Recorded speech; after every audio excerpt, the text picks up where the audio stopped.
Once, there was a mighty warrior called Beowulf. He was the greatest champion in all his land, but still sought a mighty battle to prove his true worth as a hero. When news came of a terrible monster across the sea in Denmark that no other warrior could defeat, Beowulf gathered his bravest men and set sail, not knowing the darkness that lay ahead. In Denmark, a great terror had taken over the land. A rich and proud king called Hrothgar had built a mighty hall so all could gather and feast before his throne. He called it Heorot, and when its great iron-studded doors finally opened, the people all came to sing and revel in its splendour. Warmed by the hall's great hearth, the people gushed with happiness until their music reached the envious ears of a hateful monster called Grendel. Grendel heard all their laughter and wanted to punish the people for their joy. Waiting until they were all asleep that night, he shattered through the great doors of Heorot and mercilessly slaughtered them all. Horrified, the king's warriors readied their swords for battle the next evening. But when Grendel returned, their weapons were no use. He devoured them all. None could escape the carnage. Grendel returned every night after. His relentless bloodlust terrorised the people. Hrothgar's once great hall now stood empty, and a darkness fell over the land. Hope arrived as Beowulf stepped ashore.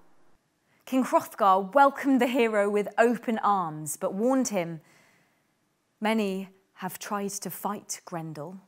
All have failed and paid with their lives. I fear he may destroy you and all your men." Others were more envious. "What makes you think you're so great? Your weapons will be no use. Grendel fights with none." Beowulf would not be doubted. "I will not rest until this monster is dead. If it's a blood match Grendel wants, then he shall have it. I will fight with my bare hands." Hrothgar was impressed and honoured Beowulf with a feast in the great hall. But as soon as night fell, the Danes hurried away. Only Beowulf and his men remained. But tired from the journey and drink, they struggled to stay awake as Grendel crept up in the darkness. Crashing into the hall with his terrible fists, Grendel caught the men by surprise. Greedy for blood, the vicious monster snatched one of Beowulf's men and devoured him hungrily right before Beowulf's eyes. Beowulf braced himself. When Grendel reached out again, Beowulf seized the monster's arms. Grendel flinched. Beowulf's grip was strong as iron and like nothing he'd felt before. Terror overtook Grendel. If he did not escape, this would be his end. Panicked, Grendel tried to break free as Beowulf held on with all his might, thrashing and riving as they fell into battle, as iron and wood smashed everywhere. Grendel's fury shook the great hall of Heorot. Beowulf tightened his grip, twisting harder and harder as Grendel's bones began to crack. Suddenly, with a terrible burst of ripping flesh, Beowulf wrenched the monster's arm off. Grendel screamed with a terrible sound that tore through the night. Blood poured everywhere, burning through the floors with its poisonous stench. Mortally wounded, Grendel ran off, vanishing into the darkness to die. Heorot erupted with triumph and glory. Grendel is dead! Grendel is gone! Beowulf has won! A great feast commenced. Grendel's arm was nailed high above the door for all to see. Beowulf had wanted the monster's head, but settled for Grendel's arm. Content with his victory, as Hrothgar bestowed him with gifts of gold and jewels, and the mead poured freely for the first time in years. Tonight, we sleep well, my friends, for Beowulf has conquered the beast. No one suspected the great evil stirring outside in the darkness. Grendel was rumoured to have a mother, an evil creature living in an ungodly swamp, but no one had believed the tales. As Grendel's mother held the bleeding corpse of her son, she thirsted for vengeance and roared out in fury as her eyes turned blazing to Heorot. After the merriment ended, only a few remained in the hall that night. They were fast asleep as Grendel's mother silently snuck up and ripped them from their dreams with a savage cry as she smashed through Heorot's doors. The men scrambled in terror as she tore down Grendel's arms and clutched it to her breast, then sank her vicious claws into the first helpless Dane she saw. Blood spurted everywhere and spilled after her as she disappeared into the night with her prey. Beowulf was stunned.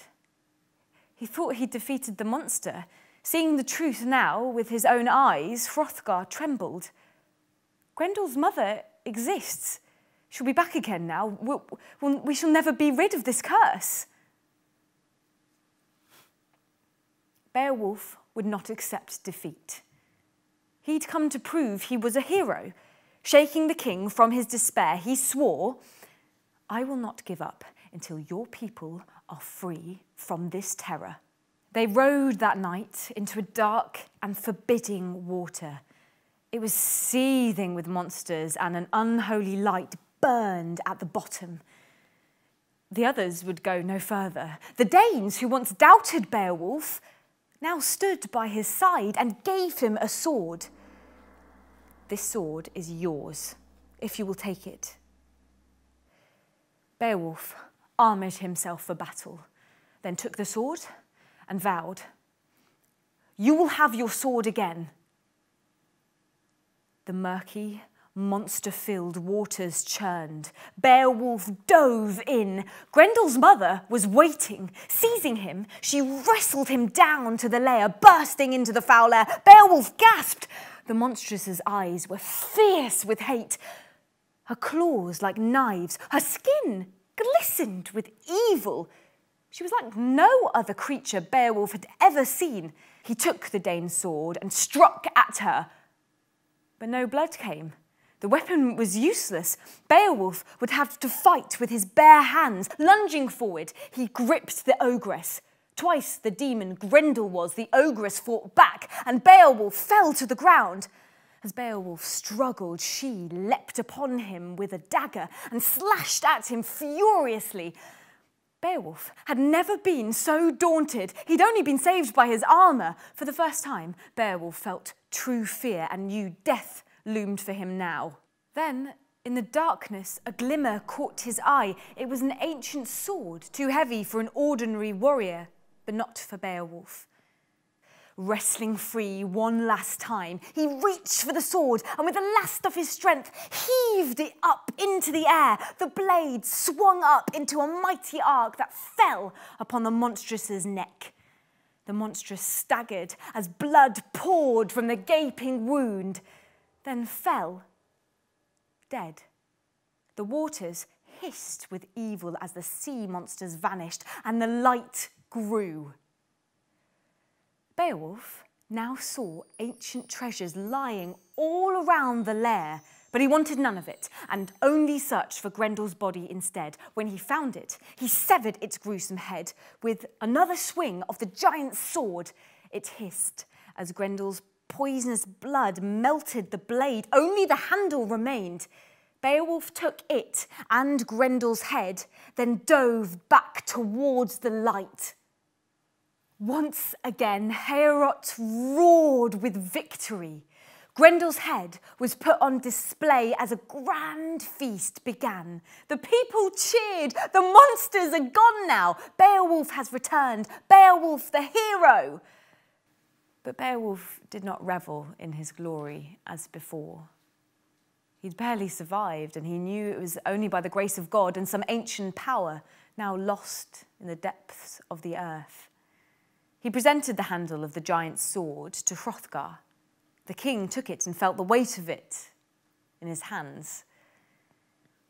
My friends, learn from my mistakes. I thought I had defeated all my enemies. I was wrong. Glory, wealth, and power does not provide infinite protection.